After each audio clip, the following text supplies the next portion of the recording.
Delaney, welcome to the podcast. Thanks for being a guest. Yes, I'm so excited to be here. I feel like we have so many things that we can unpack together. Truly, the list is endless. I'm excited and I'm only laughing because you saw my list and I have a blank page, but I'm ready to write down all the questions for you because I really do have a lot of questions for you. But first off, I want to know, are you still based in the great state of Minnesota? I am. And I just learned that you were born in Minnesota. You were listening to the podcast. I was Yes. listening to the I podcast. was born in St. Paul. Okay. Yeah. No, I was born and raised here. So still in the southern suburbs. Awesome. Okay, cool. Well, all the way from Minnesota, we have Delaney Smith, and you are talk a little bit about your accolades because you're not a physical therapist, but when I found you, I thought that you were.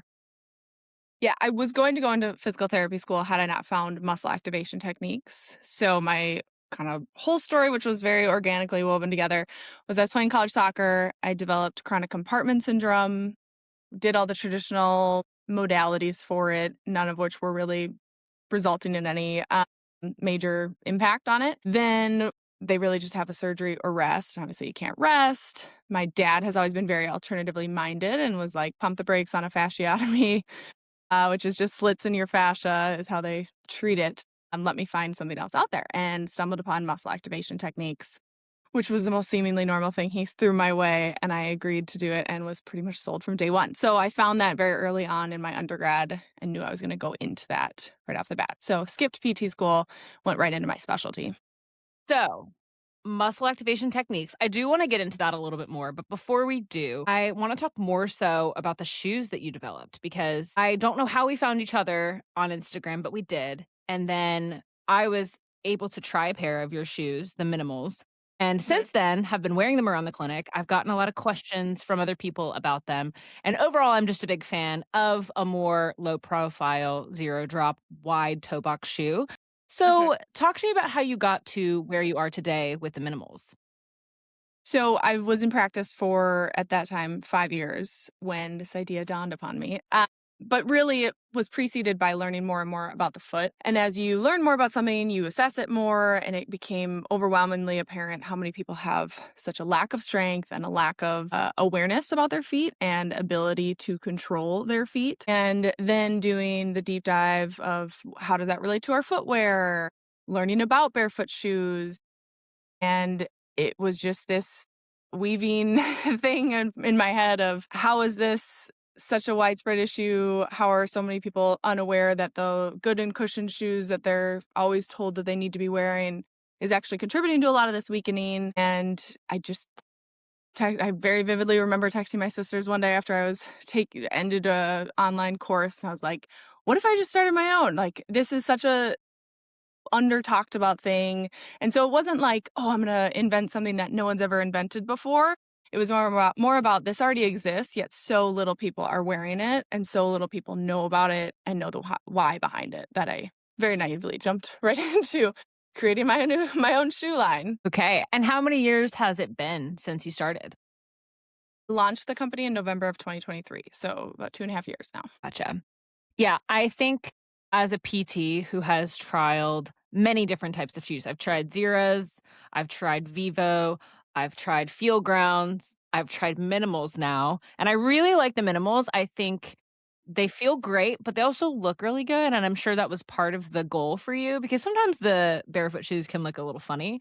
So I can speak to the fact that they're a little bit more stylish. And yeah, I really appreciate that aspect of the design. Yeah, I appreciate it. It does go a long way, especially when people are apprehensive of trying a different type of shoe. They might not want to stand out for it. Uh, I did do that was top of mind, and then also I wanted it to just be a little bit more moderate of a barefoot shoe. So still barefoot shoe and very low profile, no cushioning, all that stuff. But just as you can feel like a Vivo compared to mine, there's just a little bit more stack height, but still, as flexible and everything like that. Yes. So I'd love to know from your perspective, as someone who is clinical minded and you have your own practice and you're treating patients, how does one go from talking to a patient that is exclusively wearing Hokas or something like that to trying to gradually get into the barefoot world? How do you go about that conversation and do people sort of have to gradually lower the shoe profile rather than just going from like 0 to 100? You can do it, in my opinion, 2 ways. You could gradually get less and less of a shoe, or sometimes rather than trying to get someone to buy, 5 different shoes for 5 different phases or something like that, I will just say little by little adding this in. So I'll just leave them with the shoes they've been wearing. And we're going to start with, a 5 to 10-minute walk in these, or a 5 to 10 minutes around the house. And obviously, when you're one on one, you have the luxury to know exactly like what is their day like, all that stuff, which I can't with online sales. But I will just gradually incorporate it and gradually extend the time that you're wearing them for. Or okay, just when you're going to strength train, you're going to wear these because unless they're doing a hit type class, it's, low repetition, low impact. So it's an easier place to start there. Or you could gradually get less and less stack height, which again, kind of case by case. If they're coming from super rigid orthotics in a Hoka, I might be more inclined to step down to an Ultra first, and then let's step down to this afterwards. So for people listening that either are avid wearers of like a Hoka or a Brooks shoe, or are treating patients that are stubborn in their belief that these are the best shoes for them, what are some of the most common things that you see the foot struggle with because of this chronic too cushiony shoe wear? That's a great question. Maybe top 3 is maintaining contact at the ball of your foot and big toe while being engaged, like, up the whole rest of the chain. So, like, just yesterday, I was working on he's a 22-year-old guy that's getting knee pain already, and getting him to keep contact with the ground, like I just said, at the foot with the ball of the foot and the big toe, but then externally rotating from the hip to be controlled both at the foot and the hip to get a better position for his knee when he's doing a lunge or something like that. That's a really big one because people are unaware, especially if they fall into the category of I've had fallen arches or flat arches, and so I've always worn a support of some sort. They, I would say, very commonly lack the awareness to marry those two positions of both connecting the foot to the hip. And they're very uncontrolled and unaware of how to make that happen within their foot because it is a subtle change of just, I don't want you to dump over here. I just want you to apply more pressure here and get contact with the ground there. Okay, so that would be number 1, and then you said you have top 3. So what would the other 2 be? Well, I know. Then I was thinking about what one I would go to next. Moving and activating toes in general, I guess I would say. A starting point that I start with a lot of clients with when I'm just starting to introduce foot strength is toe yoga, where just lift just your big toe and then lift just your little toes. And I mean, this kind of goes with controlling at the big toe as well, but producing force through their toes is a really foreign thing for people. And how to activate those foot muscles as a whole is really hard, and how to do it in a more specific manner, especially. Mhm. Okay. I have a weird theory, and I wanna know what you think about it. So, I have the dance background, and in dance, you spend a lot of time plantar flexed to the max, right? And over the course of my clinical years, I've realized no one's plantar flexing. Like, if we are treating someone for a foot or an ankle, we're doing a ton of dorsiflexion stretches. We're, like, doing Mhm. dorsiflexion mobilizations. We're stretching out the calves. We're doing deficit heel raises, and no one is working that foot through, like, the full range of the arch, pointing the toes, and if you do, at least with my clients and with my husband, because I've tried this stuff on him, they cramp up. Like, I they was are gonna say, severely they cramping, cramp. and so they cramp, and I'm like, "What other part of the body are we working where we are inevitably cramping every single time we try to complete this motion?" Which is an anatomical motion we should be able to do. And so then I started thinking, I wonder if it's because for the majority of our lives, if we're wearing a running shoe or a tennis shoe or even just like a cross training shoe, there is that little bit of toe lift at the end where we're actually like a little bit extended through every single toe rather than just touching the ground or even being plantar flexed. And so therefore we don't have like the same biomechanical advantage of being able to like push through those toes. And so then we're lengthening all the muscles at the bottom of the foot and we can't plantar flex. All of this to say, I have decided in the next year I'm going to start implementing more plantar flexion based exercises, even if it's just pointing the toe and having that be an isometric because people cannot do it. And I think part of it comes from the shoe wear that we are always in. Love to talk to who created a toe spring in the first place. And I always say, just To like, spring, yeah. a drug has to come with list of side effects. It's like, it's so widely put in shoes.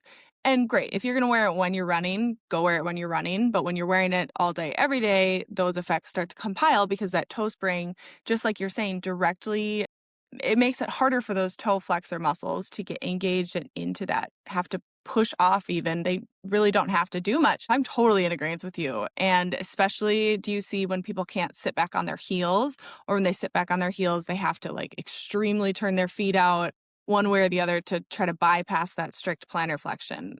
I see that all the time too. And they're like, oh no, just watching you do that makes me cringe. I'm like, what? Yes. Yes. It is interesting to me. And fun fact, and I saw this in one research study, and so don't quote me on this because it could be not true, but I am going to go off and say I think the toe spring originally was created because it looks good. Like literally no function at all other than the Mm, fact that it was stylish. Yeah. I didn't actually know that. Yeah. So it's kind of, it makes you think like, what are we doing? What if that went out of style and everybody started to wear shoes like yours? And the same with the pointed toe, that's a fashion thing too. And it's wild that a fashion piece nowhere else on the body does it inhibit the function of that structure that it's on. Like like a shoulder pad, yeah, it's a visual, but it doesn't I mean, it maybe makes your shoulder a little more stiff, but it's not gonna completely immobilize that. So, very interesting. Okay, so I would love to know, since developing the shoe and then going to market, do you have any personal success stories with the minimal shoes that you would be willing to share? Yes, I love hearing I mean, I have a wide range of customer base of people of all different demographics, but some of the people that are the most like near and dear to my heart are the one that comes to mind. She is from North Dakota. Her name is Beanie. She's bought like 4 pairs at this point, and she's I want to say like 63 to 70 and she does F45. And since changing these shoes, she gets drastically less knee pain. I think she has arthritis. I'd have to pull up her testimony just by switching the shoes. And it's like, I know all this stuff. Obviously, that's why I created it, but it's so cool to see it out there in the public when you're just changing your shoes and your body responds so well to it. And it's not always that quick, don't get me wrong, but the other one I just got the other day that was cool, someone said, "You've like, these have changed my relationship with my feet because I never thought about them before. I never noticed how I moved," or, she had plantar fasciitis also that made it have a or it had a really good impact on the pain that she was having, but again, just that awareness, and it brings so much more awareness to how are you moving, what's happening at your foot that is so blocked when you wear a really big shoe. I would love to talk a little bit more about plantar fasciitis because a lot of times in the PT clinic, at least, people come in and they're like, my plantar fascia pain was so bad until I started wearing these shoes. And they pull out the shoe and it's like a 10-pound shoe, 3 inches off the ground. And they're like, unless I'm in these shoes, my Mhm. pain is unbearable. And I'm being dramatic, but like I've definitely Mhm. seen that before. Yeah. And I would love to know, what do you say to those patients and how do you explain, like, this actually could be a good alternative option? My first point I would say but the important part of what you just said was that unless you're wearing these shoes, it's a 10 out of 10 of pain. So nothing's actually fixed, it's just masking that. Or you'd be able to go barefoot without pain. Which brings me down the conversation of I don't want anyone to be dependent on a pair of shoes to be able to walk comfortably. I will hear people make comments like, oh, shoot, I wanted to go for a walk over there after this, but I didn't bring my shoes. It's like your walking shoes, they have to be so specific about a pair of shoes to make them walk comfortably. So my big point would say nothing's actually fixed because it's just being masked by these shoes. And then, that person, we're going to go more gradually. Again, like, okay, you can keep your shoes for right now. Let's work on some exercises outside of. But if we're actually going to get to the root issue, we probably need to increase your strength quite a bit. And the shoe's just not going to do that. Yeah. You mentioned earlier just intrinsic foot muscle strength and also the ability to produce force through the toes, which toe yoga, I agree, is a great exercise.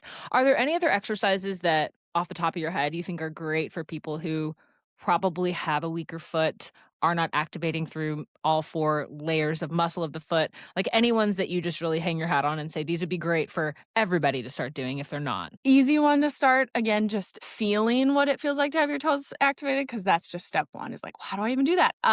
standing and just a forward lean, and you lean as far as you can before, you would fall over or your heels would lift off the ground because you'll feel those toes. You should feel all 5 toes pressing into the ground to hold you up, and then I just hold an isometric there. Um, Progressing beyond that, then I'll do, like, I'll call it a foot intrinsic strengthening, which I don't know what I would call it. I make it up every time of what I'm gonna call it to them, but standing on one foot and just hover your heel off the ground and kinda the same thing, like, with your weight over the center of your foot, just feeling with your heel hovered off the ground, it's gonna kick on more of those toe muscles to hold you there. It's just kinda that progression from that first isometric. I like those 2 a lot for feeling the toes. I mean, honestly, just a calf raise with the ball between your heels, and also an easy place to start with someone that this is foreign to, because it's automatically gonna make them square up a little bit more to the wall, and then having that ball between their heels kicks on better mechanics of loading up and over the toes, but keeping your heel a little bit inverted, or a little bit turned in towards each other, which gets some better posterior tibialis and stuff like that. And it's one that most people have maybe done in some form before. I like all of these. I'm getting some ideas because a couple of these I haven't tried. I wonder if you've tried the one where I've seen it a lot online, but we also do it in the clinic. You have maybe 2 weight plates, 2 25-pound weight plates, and then the heel is on one and the ball of the foot's on the other. And then you're either just holding an isometric, trying to prevent that arch from collapsing, or doing a little bit of an arch lift and either just standing there in single leg stance or bilateral, depending on how progressed we are, or doing something like a single leg RDL while maintaining that. Have you seen those? And that is also a great one. I would say that's a more advanced one though, right? I would say. Yeah. Yes. Yeah. I was just saying you could just stand with both feet on the ground if we're Mhm. less advanced, but then go to single leg too. Yeah. Yeah. Yeah. No, I like that one a lot. Cool. So then I would love to know, what shoes are you running in? Run in ultras, and I would say that's the one thing that I would say don't do in my shoes. I mean, there are some people that do run in a barefoot shoe, and by all means, if that's a goal of yours, just be very cautiously working into that, because it takes so much more strength and mobility, and your mechanics need to be very good when it's a repetitive thing like that. So I run in ultras, and then I do everything else in my minimals. I also run in ultras. I don't know how far back you've listened to the podcast, but I actually had the guy who runs their sports medicine program. He came on and talked about all the Nice. benefits of running in ultras, and I'm a huge fan. I love ultras. Yeah. Yeah. They are great. Okay. Cool. So then I would love to know also, I know you said you're not reinventing the wheel. There's a lot of other shoe companies that have barefoot shoes. Is there anything in your opinion that makes minimals a little bit different? I'd say what I mentioned before a little bit about there's just a little bit more shoe to it. And so being not it's still in the barefoot realm, which if people don't know, it's gonna have a wide toe box, a zero drop sole, so it's the same plane from the heel to the toe, and then it's gonna have a thin and flexible thin and flexible sole. But the sole of mine and all those characteristics are just a little bit more moderate, which makes it a little bit easier for A, starting out, but then B, like those bigger days that you might be on the concrete a lot more, or running around, 20,000 step type days. And then the style and versatility has been my other claim to fame, if I can say so myself, because you can really wear it in the gym and to the clinic or out to eat. I mean, you can really dress it up or dress it down, just because, especially the mesh is not like the super athletic type mesh. It's just a little bit easier, yeah, to dress up because of some of the materials that we chose. I don't know a lot about shoe terms, so I'm probably going to botch this. But what I have noticed when wearing mine compared to maybe like my field grounds or my zeros, and that's like XERO 0, which my zeros are more lifting shoes, but both the field grounds and the zeros have more of like a rounded toe box where everything Mhm, is almost kind of like the same. You would expect all the toes to be the same length, whereas mhm. yours, it's like here's your big toe and then tapers off and goes down, and it feels really good. Like I feel like my toes make better contact with the shoe, if that makes sense. Yeah, yeah, just the different shape. So every shoe is built around a shoe last, which is basically like trying to simulate the shape of your foot. And so that's where, I mean, a pointed toed high heel shoe is going to have a shoe last that looks like that. So, I mean, yeah, you can have every type of shape that you want. Cool. Awesome. So I want to talk a little bit about gait analysis because that's something that you offer in your clinic too, correct? Great. When someone's coming to see you for the first time and they're saying, I want to do a gait analysis. And are you doing this on a treadmill, I'm assuming? Okay.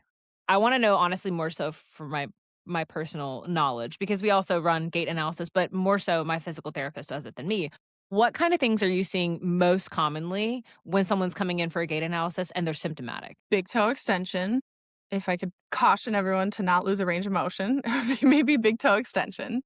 Because when you're walking, especially barefoot, it's so easy to see the whole body avoiding that big toe. And it does have to one of the most common compensations is instead of walking through and over your big toe, your body has to find a way to go around it.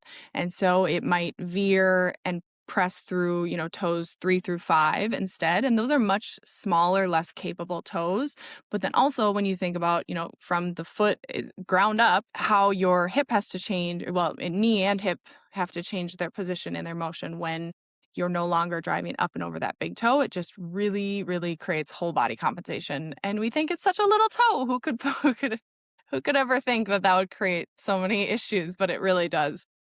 That's a really common one. Another really common one is it's not always a lack of mobility in dorsiflexion, but maybe lack of strength in dorsiflexion. I think some of the cushioned soles and having a higher heel than a toe makes you just not have to work as hard to get your foot up. And so people will scuff or kind of slap and hit you'll hear either the scuff or slapping and hitting just because they're not holding that and controlling that foot lowering back down. And so you'll hear a thud when they walk.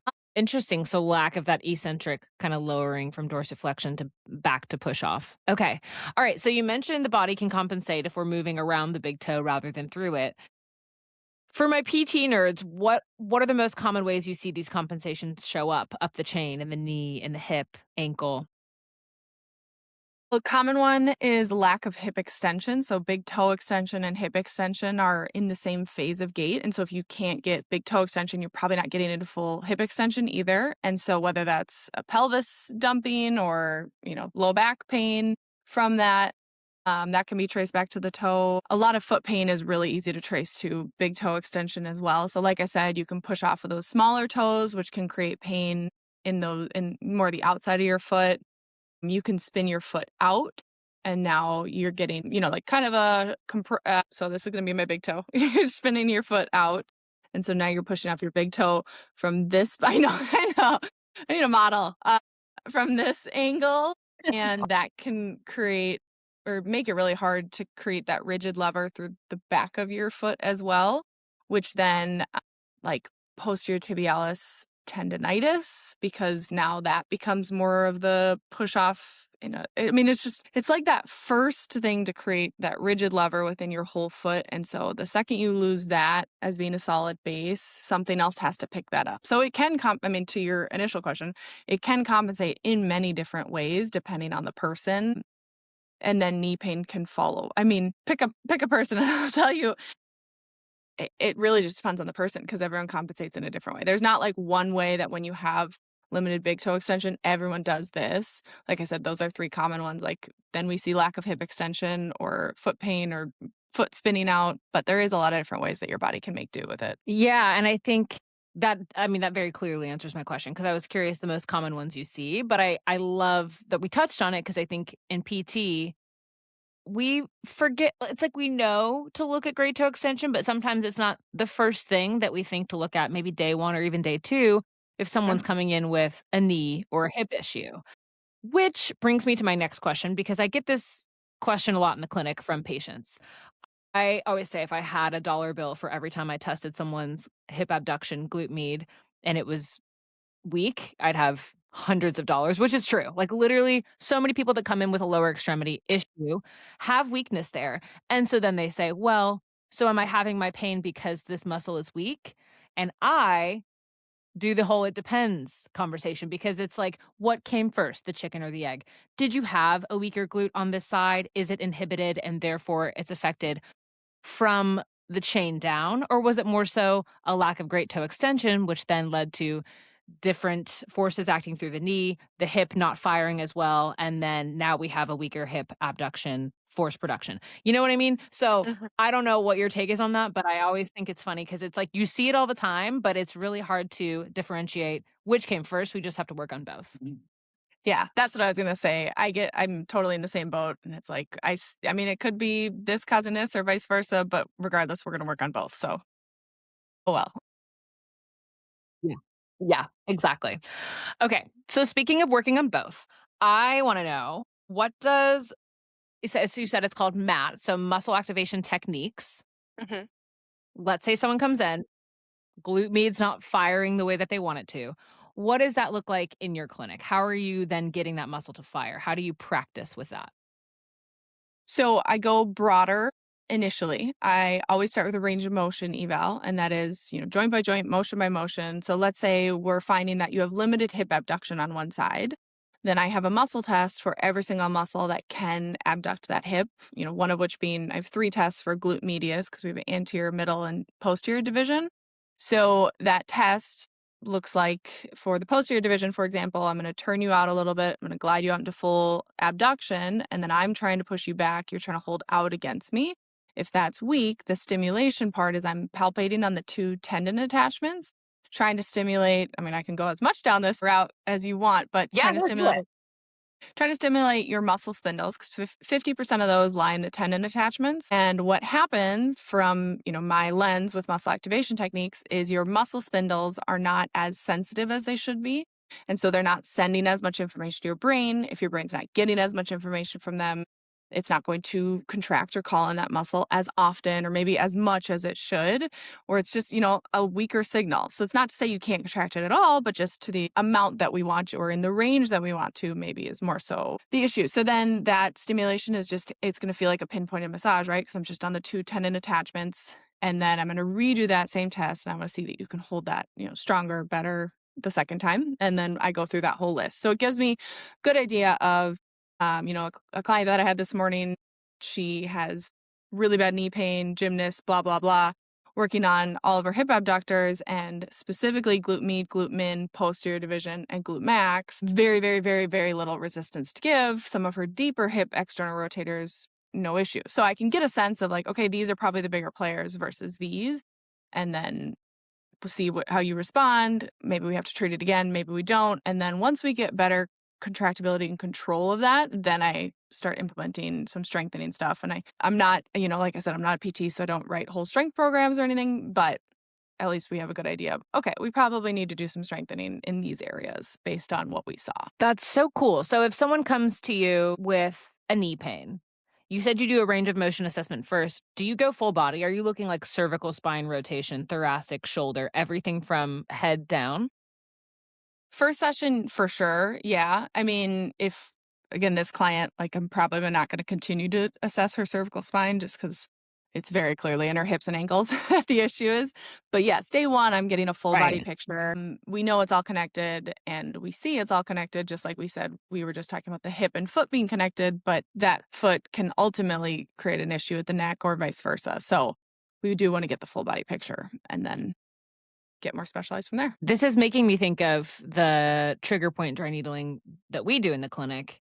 And a lot of times, and I've said this before on the podcast, like everything we do is test, treat, retest, assess, treat, reassess, however you want to say it. And oftentimes, especially on day one, we're finding one or two things that are either super weak or very symptomatic, doing something and then retesting it. And so, just because we're on the subject of hip abduction, I've done this more times than I can count. But let's say someone has weak hip abduction. I have them on the table. We tested. It's like a 4 minus out of 5. Then all I do, no exercise, just one or two needles in that muscle, let it rest. I don't even do necessarily any e-stim with that muscle or with that needle in the muscle. Pull it out, retest, 5 out of 5. And Mhm. people think it's witchcraft, but it really speaks to the science of what you were just saying earlier. And I love that. I love that we are able to have those tools at our disposal. Yeah, it also is really cool. I feel like a lot of times when you start, I don't know, PT or some sort of rehab for something, or like you take a new supplement, it's always like, well, let's see in 6 months if it makes a difference. So it's cool for someone on the table in real time to feel like, oh, we did that, couldn't hold it. We did this, I could hold it. Like that real time feedback is cool. Yes, and people are like, "This is witchcraft. What are you doing in here?" Yeah. It's fun. Yeah. Yeah. Yeah, it's cool. Yeah, and I like kind of like you said earlier, it gives a good window of opportunity to then also give exercises. So I also like to just remind people like this is a tool and I'm using it similar to manual treatment that I would do with my hands, maybe, but it's not everything. Like we obviously have to address why is this not firing in the first place? Like what other things are going on, gait mechanics wise, lifting wise, what have you. So if you've ever thought about starting your own practice, let me just save you a little headache and tell you to get Jane from day one. Seriously, as a clinic owner, I've used a lot of things. I've delved in a lot of different buckets in terms of how to operate my clinic. And Jane has been the easiest way to manage scheduling, documentation, payments, online booking, and patient communication all in one place. If you're a healthcare practitioner and you don't just have to be a PT to use Jane, and you're looking to streamline your practice, check out Jane and see why so many clinic owners, including me, rely on it every single day. On top of that, if you're interested, for sure, for real interested, and you want to try it out for 2 months free, you can do so using my code RonniePT2MO. That's all caps, RONIPT, the number 2, capital M, capital O. Back to the show. You've been doing this now for 6 years with your own clinic. How has clinic growth been? How's the business been? Slow in the start, as you could have guessed. But now, no, the last probably 3, 4 years have been really consistent and really great, which is what has allowed me to create minimals too, because I have so much more appreciation for people that do businesses on the side of their like 9 to 5 job. I don't know, because if I'm not with a client, I can be working on this and I can make my own schedule throughout the week based on what I need to do. The last 3 to 4 years has been really consistent, which has allowed me to go into this endeavor as well. So it's been great. I mean, pretty much all word of mouth, which is the best kind of clients you could ask for. But it it helps that I'm in that alternative realm. So most of the people that come to me have tried, the typical things already, and it hasn't given them the results they wanted. And so then they're seeking out something else, or they talk to someone, they're like, well, you should try this. So I've been very fortunate in that regard. Yeah, there's definitely something to be said about the market of people who are really invested in their health and have tried X, Y, and Z prior to. And the fact that there is a little bit of a scarcity mindset. I mean, you're one of 2 people in the state of Minnesota that's certified in this. So I can imagine that word of mouth combined with the fact that, oh, you have to go get in and see Delaney before she fills up, that would make people be like, oh my God, I got to go see her. At least that's how I would feel. Yeah, and a lot of people, I'll get the witchcraft all the time too, and they're like, "I don't know what you do here, but I just heard it works." I'm like, "Okay, come and see." Like it's very normal, but yeah. I mean, I guess with you having not planned to have your own clinic and also start a shoe company, what things have surprised you the most with business ownership? Well, there's such different things and such different avenues. I would say the minimals has challenged me professionally a lot more because it's jumping into a lot of skill sets I've never had before. So I feel like learning the technique and getting the hands-on feel and just the one-on-one interpersonal, because a lot of client provider or practitioner relationship is like, how do you make them feel? Do they trust you? I feel like that came more organically to me, and everything with minimals has been a learning curve. So I would say that has surprised me in every way. I don't know if I have one that stands out. I think, like managing inventory and putting orders in and managing cash flow is like something I would have never seen myself doing. So that's probably my least favorite.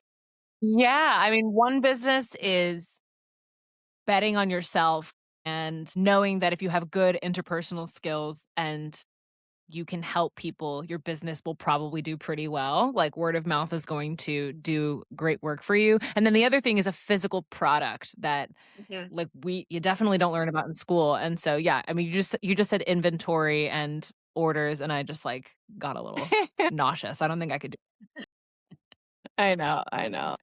I have to remind myself I did this to myself. So Yes. I wake up every day, you're like, "I chose this." And honestly, I love what you're doing because like I said, I've really benefited from the shoes.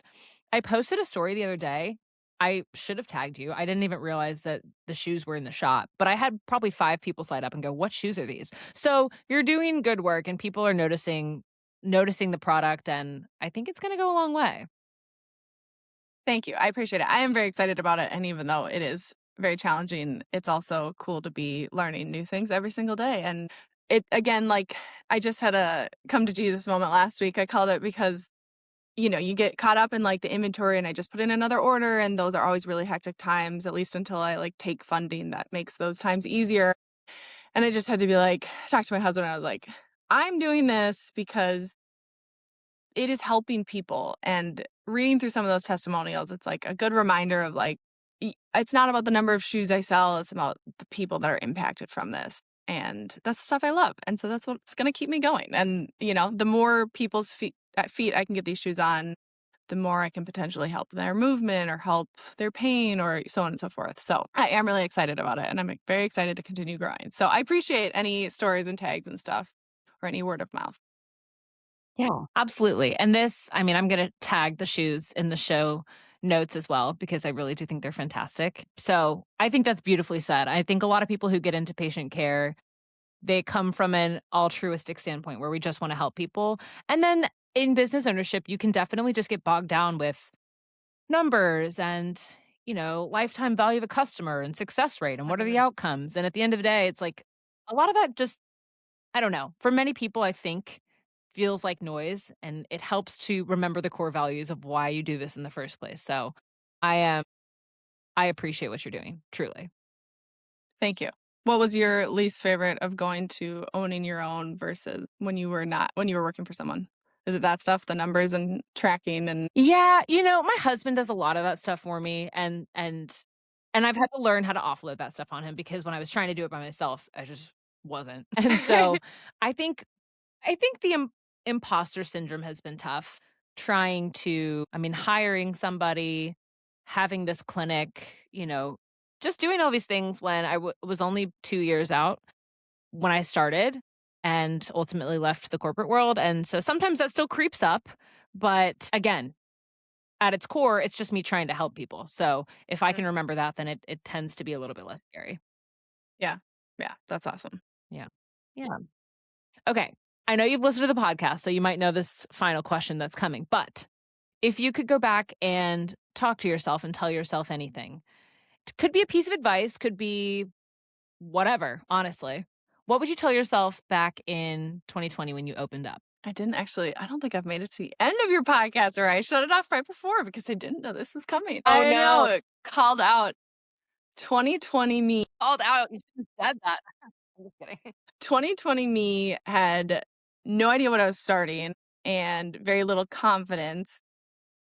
I would say be confident in what you're doing and go full force ahead. I kind of had this idea that it's just going to take time and, be patient. And that's great. And I think those are actually good. I think that was a good skill for me to learn. But had I been more aggressively, I don't know, getting after it every single day of getting this out there, but I also didn't know what I didn't know. So I don't know. I also think there's so many different valuable lessons in each phase that you know, I wouldn't have it now if I had known that then. So, be more confident, I think. Yeah. And I agree with you because I think if I were to go back and tell myself anything, I wouldn't tell myself anything different. But I do think the be confident thing is relevant because maybe I wouldn't have changed any steps I took, and maybe you wouldn't either, but it would still help intrinsically, like you sleeping at night, just feeling a little bit more confident, like know that everything's going to be okay and just being more confident within yourself, whether that's reflected in the business choices or not. It can just feel better, You might just rest easier at night. Yeah. I think back to when you have, say in the beginning when you only have maybe 5 clients, those first couple months, you feel like I'll take anything. You have such a scarcity mindset, and I think that was something that I wish I like had more confidence in of like, I am offering a valuable thing. It's not like I have to take anything that comes my way. Like there was one instance that I just got battered down because I was just like, "Yes, please give me your money, anything," you know? Like, you're just so I don't know. You're trying to prove to yourself while also proving to them that you're worthwhile, and so, yeah. Yeah. Oh, 100%. I've told the story on the podcast before. My first patient, my first week solo, I literally had one patient on my schedule. And it was a Yeah. Monday and he wasn't scheduled till Thursday. And I was like, what do I do with 3 full days? I'm so like, I felt like, yeah. I was like, why did I quit my job? But you know what? It's okay. It worked out. Yeah. Totally, I totally get it. You're like, "Anyone else free? You wanna hang out?" Yeah. I'm like, I'm going to go. out on, like, the street corner and wave my sign like, "PT, Yeah, I'm open for business. Someone please yeah, come." yeah. It'll all get better. But thank you so much for coming on and sharing your expertise. I always am interested to know a little bit more about gait and about shoe wear. And again, I think I've said it like 3 times, but I can attest. I think the shoes are awesome. And so I will put those in the show notes along with all the other cool things to know about you. And I just really appreciate your time. Thank you so much. I appreciate yours too. I'm so happy we were able to connect online and now in real life.